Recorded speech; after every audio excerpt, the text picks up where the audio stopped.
आपकी शादी और शादी के अलावा आपकी लाइफ के अंदर जितनी भी पार्टनरशिप होंगी वो हम देखते हैं कुंडली के 7वें भाव से।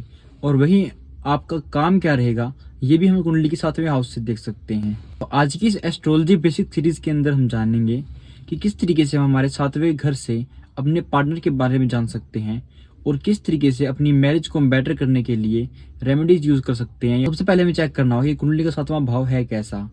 अगर उसके अंदर में राशि जो है वो काफी पॉजिटिव है, सॉफ्ट राशि है, तो अच्छा रहता है, क्योंकि 7वें हाउस का नेचुरल लॉर्ड जो है वो वीनस है और वीनस खुद एक फीमेल प्लेनेट है।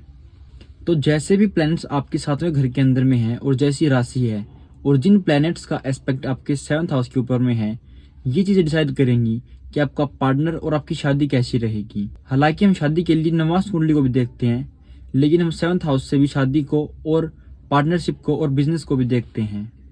तो अगर आपके 7वें घर के अंदर में मंगल देवता हैं, तो ऐसे में काफी चांसेस हैं कि आपका पार्टनर कहीं ना कहीं मांगलिक हो और या फिर उसके अंदर मार्शल ट्रेट हो, जैसे कि वो बहुत ही अग्रेसिव हो सकता है और वो अग्रेशन पॉजिटिव भी हो सकता है अगर उसके ऊपर जुपिटर की दृष्टि है।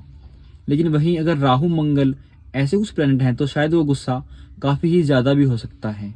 और मान लीजिए कि आपके 7वें घर के अंदर में 8 नंबर राशि है, तो ऐसे में हो सकता है कि आपका जो पार्टनर है वो ओकल्ट, हिडन चीजें, इन सब से रिलेटेड कोई काम करता हो या फिर ये चीजें उसके लाइफ का एक अहम पार्ट हो।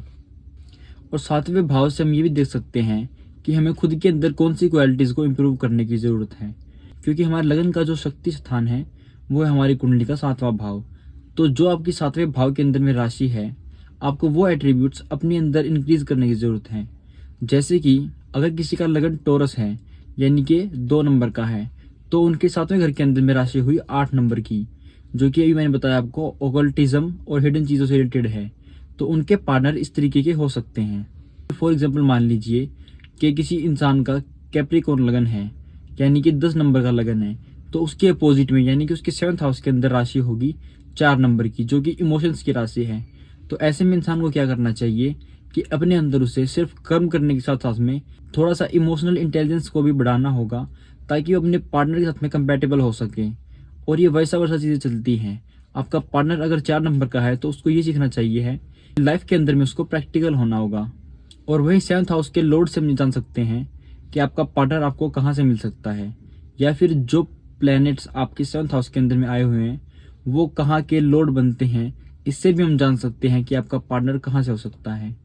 अब फॉर एग्जाम्पल मान लीजिए कि अगर आपकी कुंडली के अंदर में 7वें भाव का मालिक 12वें भाव के अंदर जाके बैठा है, तो शायद आपको लोग बोलेंगे कि ये लॉस का सिम्टम है, क्योंकि 12वां भाव लॉस का भी है। लेकिन वहीं अगर आपका स्पाउस विदेश से हो तो आपकी शादी अच्छे से चल भी सकती है। Thanks for watching.